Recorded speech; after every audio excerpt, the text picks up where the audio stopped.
everyone, my name is Annie. Today I'm going to read about Nature Genius Inventor in Achieving Transparency.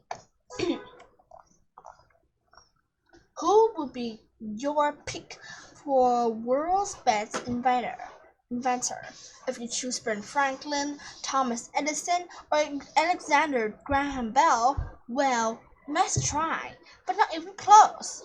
Without a doubt, this award is go to Mother Nature.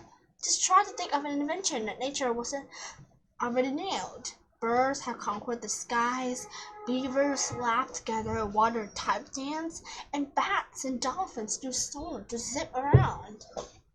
Nature know-how is why human inventors often look to the natural world as source of inspiration. Here are some of their creative collaborations. The water catcher.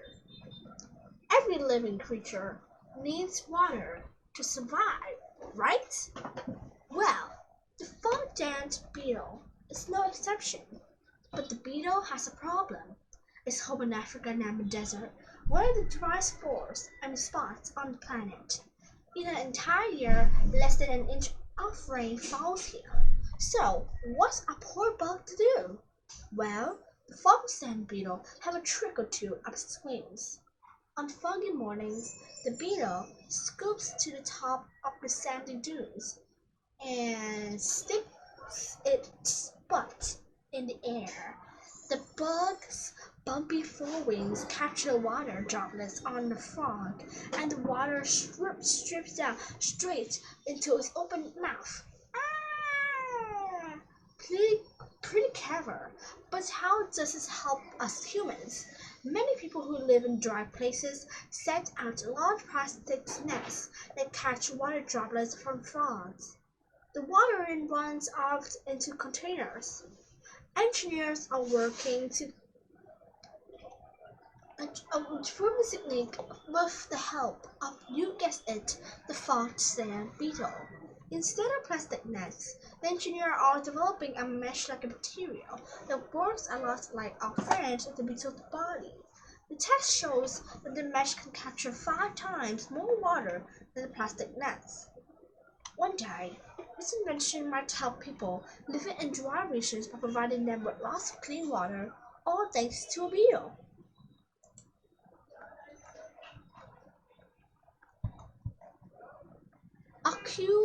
A cool breeder. How about some love for African termites that are smaller than your fingernail, but can build towering mounds as tall as a giraffe?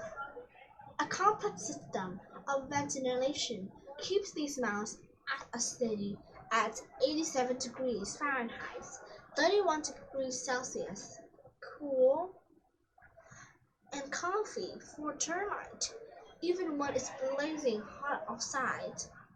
It's basically a termite version of A and C.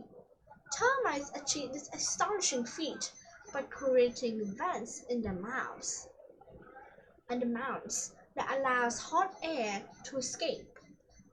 Architects in Zimbabwe mimicked the insects building plants when they designed a large shopping center.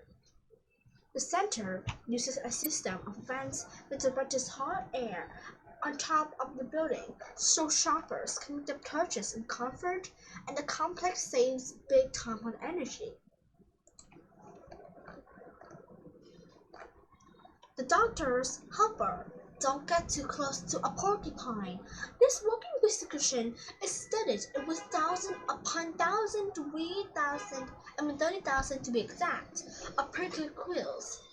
Porcupines use their razor-sharp quills as protection against predators. If an enemy gets too close, a porcupine will slap it with its spiky tail. Ouch! Jeffrey Descartes is an engineer who became curious about porcupine quills and how difficult and super painful they are to pull out. He noted that a quill is passed backward-facing barbs as its tips will make removal mighty painful. But the barbs also ensure that the quill's piece crushed cleanly with little damage to tissues. Cobb uses this knowledge to develop a new type of medical staple to hold wounds together. Best of all, Cobb's out-free staples will dissolve, and they will never have to be removed. These clever inventions prove that we can learn from a ton from nature. So the next time you're faced with a tricky problem, look to the natural world all around you and you may find a great solution. Now I'm gonna make definitions. Collaborations mean to work with another person, group, or other to achieve or do some things. Complex means or a group of complex means a group of buildings, apartments that are located near each other and used for a particular purpose. That's why these are actually meant. So I just read this in the form of Sheila Dawson, and my name is Amy. Thank you for listening.